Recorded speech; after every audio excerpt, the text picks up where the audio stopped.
for Bradari, caste is irrelevant, it doesn't affect the nikah. Wanting to marry outside your own caste does not mean anything, it's irrelevant.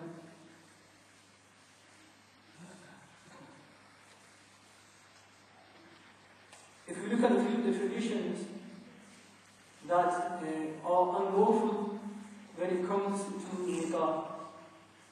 Now a tradition isn't lawful. There's a rule or principle here that the words of memory will help you in understanding a lot of masajid and sharia. A tradition isn't unlawful and haram just because the Prophet ﷺ didn't do it. A tradition, a custom isn't unlawful just because the Prophet ﷺ didn't do it. It's mubah. A tradition becomes unlawful when it contradicts something that the Prophet ﷺ has told. Okay, there's some things that we do wrong in Asian weddings, before the marriage, during the marriage, after the marriage. Before the marriage, engagements, okay, engagement ceremonies where men and women mix freely is haram. A man is not allowed to, even though he's engaged to someone.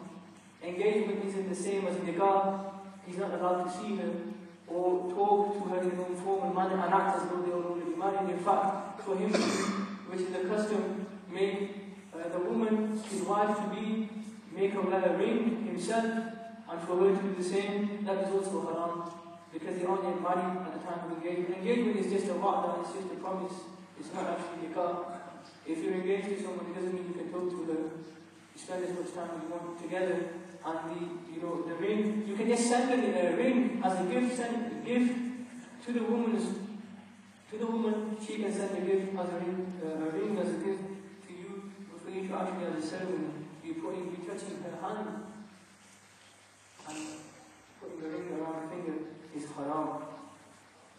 So engagement is just a wa'da, but unfortunately here, these days, what we should know, the scholars suggest is that instead of having engagement ceremonies and dancing and mixing and pre-mixing of men and women and playing the drum and singing, the local musicians, instead have something like a milad mahfil.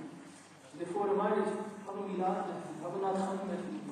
For barakah, bring barakah. Not do something haram before you marry, do something blessed. When you recite the nadkhani and tilawat of the Quran, nadkhani of the Prophet Sallamahul. Another lawful tradition is that mehndi. Before the marriage, they make the man apply mehndi to his hands, mehndi for men, and you color it down is haram. Fireworks on weddings haram. Women and men mixing, whether it's before the marriage, during the marriage, after the marriage, any point, free mixing of men and women is haram. It's mustahab to marry on a Monday or a Friday for barakah. Remember, men can't wear any gold jewelry, any chains, metal chains. The only jewelry that a man can wear is one silver ring of a certain weight of approximately maximum 4.5 grams.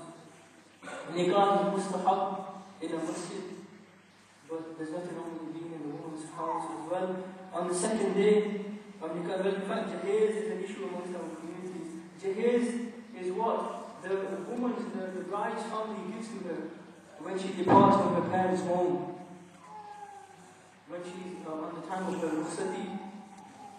That also is these days in our Asian communities, there's massive demands made.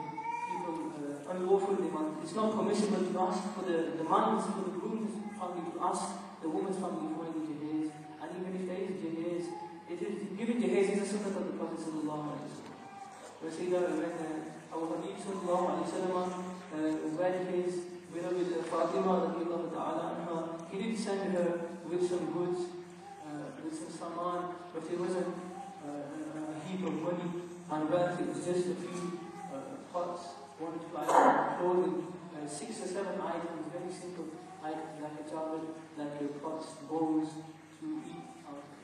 So it was the sunnah jahez was very recent, but this day now we use massive demands are even made by the man's family, and we want a certain amount of the amount of money spent, a lot of wealth is wasted when it comes to the jahiz as well. Like I said, traditions aren't all haram. Any tradition, just because the Prophet ﷺ didn't do it, doesn't make it haram. There's one tradition which you'd be surprised to hear, but actually a means of barakah, as the fuqaha have mentioned, is to actually wash the bride's feet as she enters the groom's home.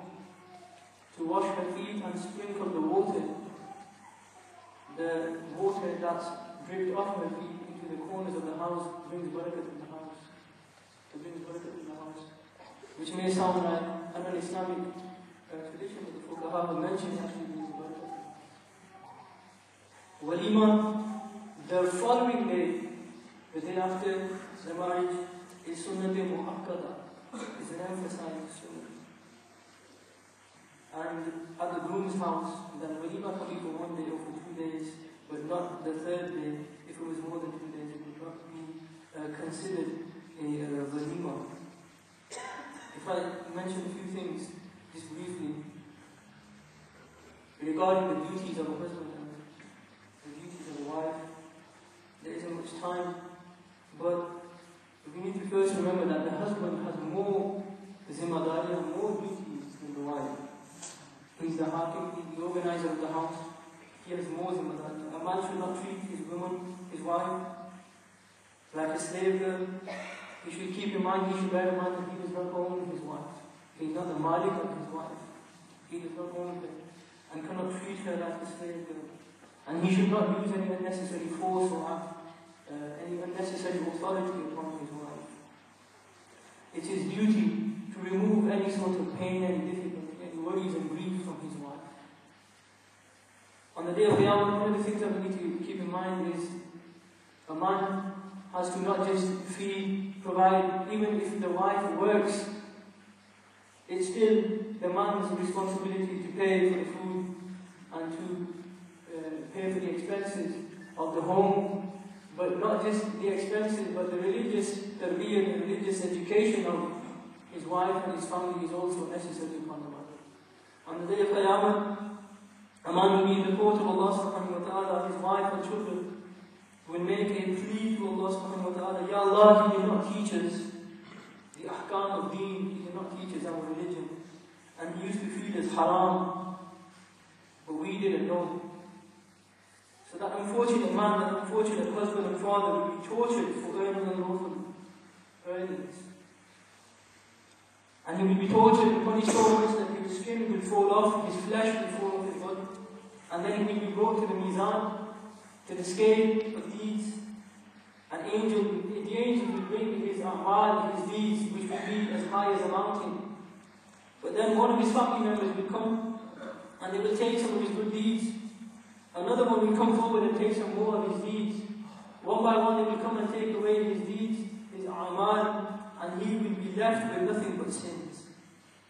He will look towards his family and say, now all I have on my shoulders are the sins that I committed to please you, for your sake. And the angel will announce on the day of Qiyamah, everyone look at this man.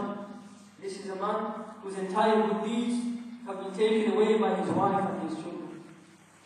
And now this man is in hell because of that. So if we were worried about the issue of haram, feeding our children, our wives, halal is a very important issue. Something that we can be punished for on the day of Qiyamah. There are many things that can be said. One of the things a man must keep in mind is for him to not always look for the faults in his wife. Like the hadith Mubarakah in which the Prophet ﷺ said, Man sabara ala su'i khalqi imra'ati a'tahu Allahu min al-ajr mithla ma a'ta'ahu ala balaghi. Any man who is patient in the mistreatment of his wife, if he has an ill-mannered, a rude wife who causes him taklif, he should do sabr. He should be patient. Anyone who does sabr on his wife's ill character will be given the same amount of reward that Allah subhanahu wa ta'ala gave the Prophet Ayyub for the sabr that he did in his time of illness. And the same hadith mentioned, وَمَنْ صَبَرَتْ عَلَى سُوءِ خَلْقِ زَوْجِهَا أَعْطَاهَ اللَّهُ مِثْلَ ثَوَابِ عَاسِيَةٍ إِمْرَأَةَ فِرْعَوْنَ. the sabr on the mistreatment of her husband, Allah subhanahu wa ta'ala will give her the same amount of reward that He gave Sayyida Asiya radiallahu ta'ala anha, the wife of Fir'aun. For the sabr that she did against Fir'aun, she reminded Fir'aun the Kafir with herself.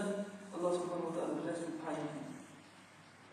There is a hadith in Mubarakah in which the Prophet sallallahu alayhi wa sallam stated, I advise you to treat your wives well, because a woman has been created from a rib, and the more bent part of the rib is the upper part, doing ishara that a woman will cause you more grief with her tongue and her